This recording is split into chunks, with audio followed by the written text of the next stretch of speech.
Today we're reading from James chapter 2, beginning in verse 2. Listen to this. For if there should come into your assembly a man with gold rings and fine apparel, and there should also come in a poor man in filthy clothes, and you pay attention to the one wearing the fine clothes and say to him, You sit here in a good place, and say to the poor man, You stand there, or sit here at my footstool, have you not shown partiality among yourselves, and become judges with evil thoughts? Listen, my beloved brethren, has God not chosen the poor of this world to be rich in faith and heirs of the kingdom which He promised to those who love Him? I suppose in some ways we just can't help it. We're irresistibly drawn to the rich and famous.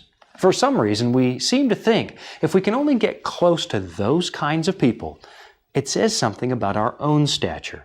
After all, if we're rubbing shoulders with celebrities or wealthy people, isn't that proof that we're driving in the same lane as them? And besides, surely everybody knows that showing favor to those kinds of people might just open the right kinds of doors to advance your own career, right? Well, maybe. As far as the world's concerned, that might be true. But when it comes to God's opinion of the whole matter, well, that's a different story. In the passage we just read, James makes a very important point. The people you rub shoulders with might be heirs to large fortunes or might have the accolades of the general public, but a bigger question is whether or not these people have the applause of heaven. Just take a look at the sorts of people Jesus hung out with when He took on human flesh. It kind of led to a lot of tongue-wagging among the social elites of first century Jerusalem. Just look at this man, said the Pharisees at one point. He eats and drinks with tax collectors and sinners. Now, here's what those people couldn't see, and what James tries to point out for our benefit as we try to figure out how best to live our lives. Jesus was having dinner with some of the wealthiest people in the universe. They were, after all, heirs to the kingdom of God, the ones who get to inhabit the new earth when it finally arrives.